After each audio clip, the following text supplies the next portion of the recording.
So a mom is in the backyard and she's observing her little boy, and he's playing pitch with himself. So he throws the ball up. He goes to hit it and he misses. He throws the ball up. He goes to hit it and he misses again. Determined, he steps up, throws the ball up, goes to hit it, and he misses again. And he walks away and he says, "Good pitcher." You see, that's a perfect awareness of the distinction between resolutions and good intentions. For that little boy is beyond a resolution of making the baseball team that year. He's so much more than that, because he understood that even in his missing, he was developing qualities within himself that would prepare him for being ridiculously amazing, taking Ron's words. He was taking what on the appearance of something not working and turning it into something called life lesson of having a great attitude, of understanding that at the end of the day, if you're not there for yourself, if you're not able to say "good pitcher," then what is the point on one level? Because it's all about how you're willing to stand in your space, stand in your life, and allow yourself to move forward with the good intentions. Because when you were born, the angels said you were sent, and you were sent to make a mighty noise unto the Lord and to the law, and that you are here, and that you are to create, and you are to have books written about you, and you're here to have people talk about you. And if people aren't talking about you, you are too complacent. Too complacent of making a mighty awareness and an energetic presence. And that's part of what that is about. Resolutions are beautiful. My idea is not to separate them today, but to allow you to marry them. To marry resolutions and good intentions, because resolutions are cute. We take the time, we make our list. But what I have noted about myself and other people in my life, or in counseling, or as a life coach, or whatever, is often people will say, "This year I'm going to meet the man of my life," you know? And then you see them months later, "How's it going?" "Oh, you know, I'm having to move, and my mother and I are going through some things right now, some real challenges. And so I've just decided to put that aside." Okay? So that's what sometimes resolutions look like. Did I act that out okay? You kind of get the point? Okay? But good intentions go, yes, I'm still open. And as I have these other things going on in my life with my mom and my work, and I'm moving and everything else, my eyes are wide open. Because maybe the counselor that's helping me with my mom issues is going to wind up being the love of my life. Maybe the person with my job is going to introduce me to somebody else, and I'm going to find something greater about myself that I need to know before I'm really ready for that level of permanency. You never delay it. Okay? You never say, "Oh, not now," because you put on a great big stop sign for the universe that's already picked out of 7 billion people, the person you're looking for. And he or she is on their way. And when we stop it, we stop the flow. And that's just one example. "Oh, I'm going to start a good weight program, but I went to all these friends' house and they had all these goodies, and I'm going to wait now till, my 6-month program." That's 60 years in the making. Just saying.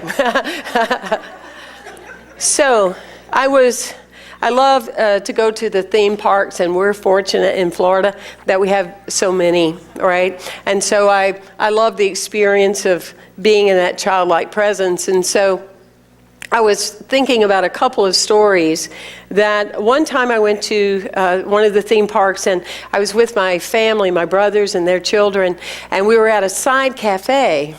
And when we went up to purchase the food and we made the exchange with the cashier, there was this little bitty styrofoam white like coffee cup that if you looked 3 times and you had on your contacts or your readers, you would be able to see that it said "tips." Real light written, okay. And I said to the cashier, I said, are tips important here? And she said, we rely on them.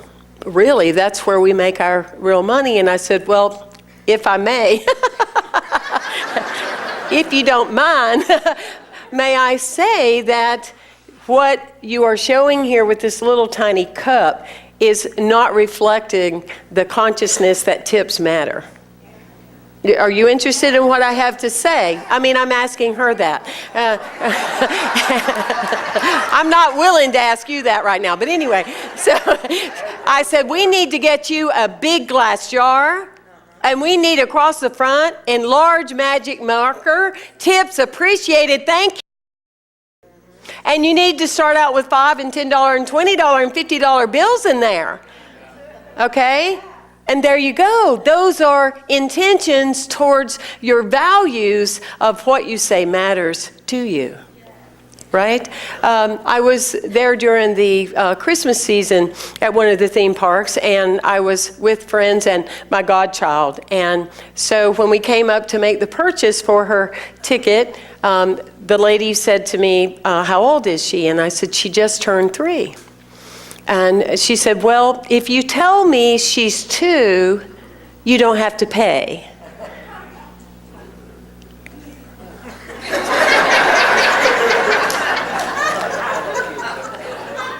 And I said, well, if I tell you she's 3, what will that look like? And she said, well, that's a $56 ticket.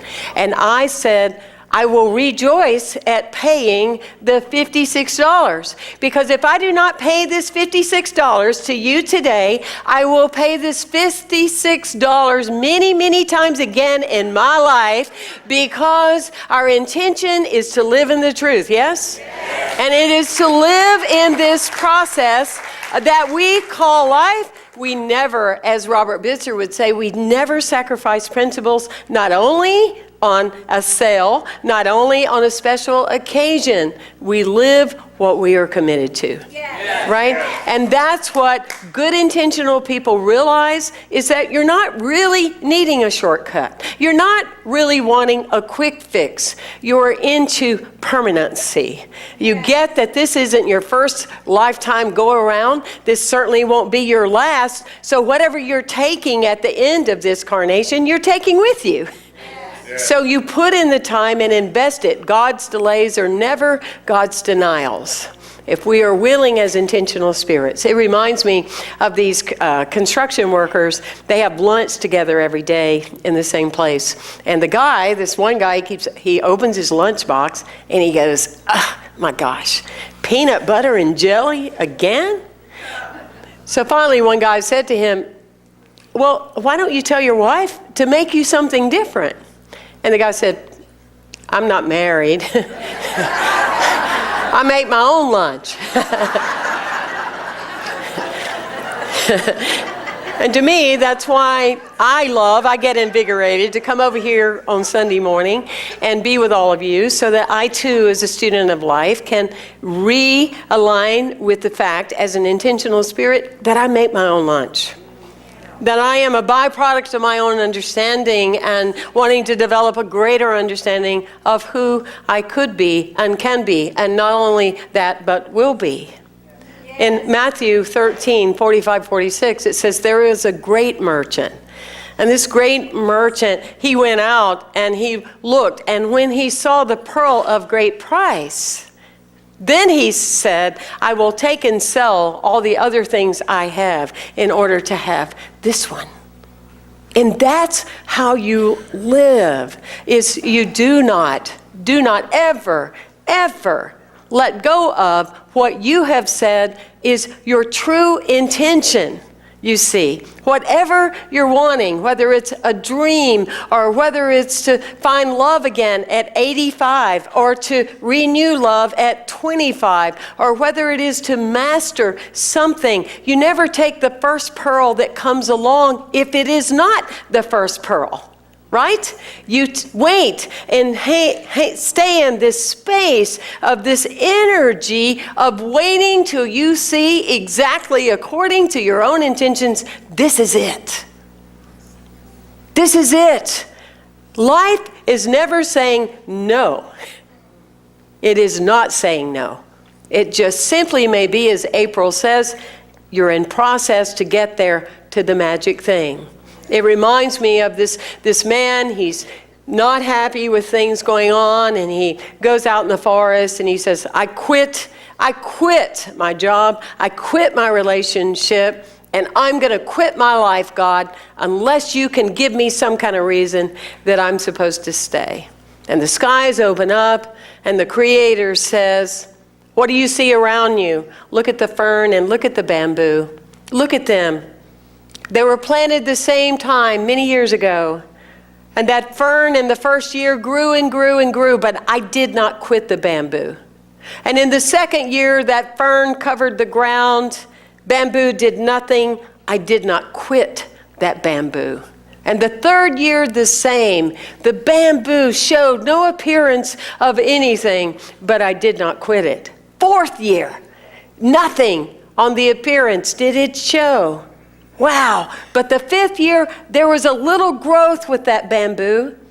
And it grew to be later in months 100 feet tall. And all that time that nothing seemed to be happening with that bamboo, it was growing roots. And sir, that is what was happening with you. You were growing roots. I did not quit the bamboo, and therefore I did not quit you. I did not quit you. It is time to rise. Time to rise and hold that within your energetic field and in your own presence because of what is possible and what can be. And we can only quit ourselves. Don't quit what you have said matters to you at any given time. You know, often it's very helpful to me to go out in my office when my mind is chattering and those kind of things, to take a white sheet of paper, put a line in it, and on this side put control of. Right at the top, I write it. On this side, no control of. Can't control. And what do I find? I'm putting all my energy over here. All the things I can't control. All the things I have no control over at all. But over here, you have control over everything. You have control over your attitude. You have control over your energy. You have control over what you put into your bodies. You have control of what you put into your mind. You have control of loving more, not less. You have control of giving more, not less. And I'm talking about giving of your essence and your being. You have control of proving to yourself what you've been longing to prove to yourself all along. Come on, you know you have. And that is that you've never met anybody quite like you. And you never will again. And what I'm saying is, don't miss the magic in that. And I don't mean it from an egotistical perspective. I mean it from a perspective of you are God's beloved, made in the image and likeness. And when you're questioning God, don't forget you're questioning yourself. It always comes back home. It always does. There was a scientist who was in the Russian concentration camps. And he was there, and inevitably it looks that his life was coming to an end. And what he kept thinking about in his mind, he kept seeing this visual. He kept seeing this picture he had seen on an image of Los Angeles and the palm trees and Wilshire Boulevard. And he just kept resonating with it, and he kept thinking about it. And one day, the guard that was doing roll call had an interruption, scooted over to the side. Well, this guy made a dash and exited and escaped. And true story, by the way. And he went on to Switzerland. And while he was there, he met a couple from California. And they said, come and visit us. The next thing that he knew, he was being chauffeured down Wilshire Boulevard in one of their automobiles with their driver in Los Angeles. It is that imaginative power that lifts, transcends, renews, and takes us beyond levels. But just like how we manage our email, or pay somebody else to do it, just how we manage our email is that We don't want to get so much junk and spam that we're not interested in looking at the good stuff. We want to keep ourselves clear of that space and of that reality. Norman Vincent Peale said that true self-discovery is about changing, not rearranging. Not I'm going to let you go, but I'm going to just keep you in the side room. It's about true changing. And we ask ourselves that. How much are we willing to change? How intentional do we feel towards the value of ourselves? There's a comic strip, Calvin and Hobbes, right?